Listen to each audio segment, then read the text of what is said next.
Being a tennis coach, I have to learn, I have to teach, I have to talk to the kids. How are you going to deal with your emotions?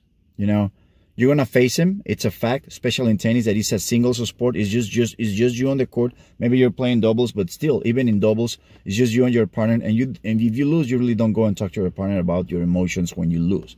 You know, but let's assume you're playing singles, you lose, and that's it. If you win, the credit is all yours. If you lose, it's all your fault. There was no one. There's no one else to blame. So it's very important. It's not the same when you're dealing with the emotions with an 11-year-old kid or a 15 or a 21. You know, you cannot have the same language. You know, and you cannot talk to them the same way. It's important to make clear to them, like, okay, you know what, this is going to happen to you, and it's going to happen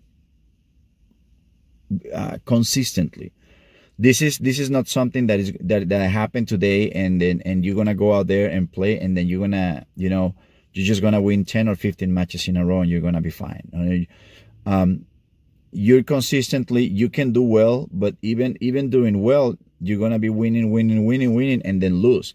And the truth is that it doesn't matter the sport. You can have 4 or 5 wins in a row, and then you think that you're already racing to another level and becoming a better player, and then you finally gonna get to win a lot more than lose, and then all of a sudden, after 4 or 5 wins, you can have 4 or 5 losses. Just like that, it happens. And the thing is, your head, you have to learn how to deal with that. How do you deal with that? If I'm already up here, and then all of a sudden the things changing, and I feel like I'm all the way down here now, you know. And it's very common when you're an athlete. I don't know if it happens in the other sports, but when you're a tennis player, it's very common that many times you go back to how you did in the last match, and that's how you feel for the next match. If I lost my last match 2 days ago, and I have to play today, I'm always going to be thinking about the last match, you know, and it's not easy to move away from that. I just wanted to say some of the things that I talk to my students when things are not going well, whenever you have something that is really hurting you, whenever you have something that is really getting to you, we usually try to find, okay, what am I supposed to do? We look around and say, I need to go to a place or something that is going to heal me. And the truth that it's not going to happen quickly. That's a fact. It requires a lot of thinking. It takes a lot of thinking, a lot of you being alone, and the thinking, because that thinking is a processing the pain, processing what happened, processing how you're feeling, processing if you want to keep going or if you want to stop. You know, I mean, there are just so many things and that only happens. It's got to be just you. It's a time. It's when I remember being a kid, and when I finally kind of figure out, and my dad told me, say, you need to spend time with yourself to deal with this. You know, it doesn't matter what I tell you. It doesn't matter how much other people can try to help you and talk to you. In the end, you just have to spend time with yourself to process it. You think about it, and that's how you process it. You know, you're gonna have a lot of things in your head coming to you. You're gonna have to put all those. Don't make decisions immediately. You're gonna have to wait a few days. I don't know. People process it differently. Some people are ready within the next 2 days. You know, in 48 hours they can be okay. I can think clearly. Let's sit down and think again about that, and they're more calm. Some people take longer, but in the end, you have to learn to identify. Okay, now I'm sitting down and I have a clearer mind and I'm more calm, so I can make decisions of what I'm gonna do. You got to wait. Don't make decisions when your head is like a pinball. You're just going crazy. That ball swimming, you know, just bouncing all around. That's not the right time to make decisions, and you're gonna make the most stupidest decisions when you do it in that time. Decisions that I have no doubt you're going to regret in the future. So you have to give yourself some time to think and process it. It's gonna take a lot of strength too. And the truth is that there is nobody that can tell you where you're going to find that strength. But the truth is also that most of us think that we don't have the strength to move on. And until we find ourselves cornered and saying, if I don't find the strength to move on, I'm going to end up quitting this, or I don't know what's going to happen.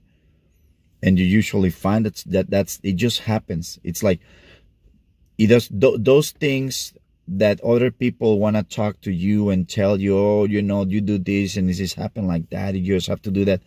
The thing is, like, those kind of things, like finding a strength in those moments and in those situations when everything just looks really, really gloomy and bad, when you don't want to get out of bed, you know, you don't even want to look up at the sky. It's just a difficult time. You need the time. You need the thinking to do the processing.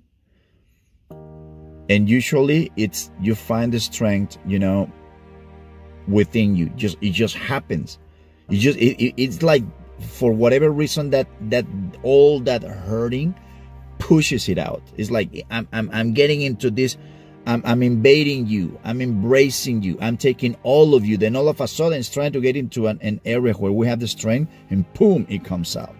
Sometimes we don't see it coming. Sometimes we don't even see it's there, but it just happens. And sometimes it happens little by little, and, you know, every person processes in a different way, little by little, other ones faster. But the only way to find, at least I'm saying in my case, the only way that I found the strength to move on from the rejection and the failures and all the pain was just going through it and just giving it time, and then eventually, I would think something will happen, and then it will come out. Something will happen. You never know when, but you're gonna notice it. So you need that. You need the time. You need time with yourself. You need to do the thinking. You do the processing, and you just just go one step at a time. You know that strength is not gonna come to you in big quantities. It's usually one step at a time. Okay, let's move. Take another one and take another one. Okay. Don't let your emotions run free. I mean, let them run free in your head, but don't follow them. Don't believe them. Your emotions are going crazy. They're gonna label you. They're gonna predict your future. They're gonna tell you who you are. I mean, it's very common that when things go wrong, it's like, I think that our nature is to immediately attack. When if you like a team in football and the team doesn't do well, what do we do when our team doesn't do well? We usually immediately start attacking them. What happens when that player that you like and didn't play well and he lost an important match or an important game or something? We usually, the most immediate reaction is attack that person, and the same happens with us. So let your emotions run free, but I'm warning you, you're gonna start attacking yourself, and you know in advance that is gonna happen. Is gonna help you in advance. It's gonna help you how to deal with it. Okay. You have to pay attention to those things. Yesterday was the 1-year anniversary of one of my dogs, Lexi. She was my first dog ever. The love of my life, talking about dogs. I mean, we have Rafa, which I love, but my first dog ever was Lexi. Yesterday was a 1-year anniversary. It crushed me. It crushed my soul. Like, it just grabbed my soul and crushed and twisted and snapped it, and it did everything just like the way it happened that day when she was gone. But I just hanged in there, and I said, you know what, it's just my natural process that I'm going through it. It's 1 year, and I was hoping that it will feel much easier, but it didn't. But it's I'm just a little bit, but at least I'm feeling a little better about that. Doesn't mean that it was easy, and doesn't mean that in 1 year from now it's going to be easy. You know, it just means that little by little I'm getting better, and that's how you approach those kind of situations. Okay. All right, guys, I hope you like it. Give me a like, subscribe to my channel, and I'll see you next time. Thank you.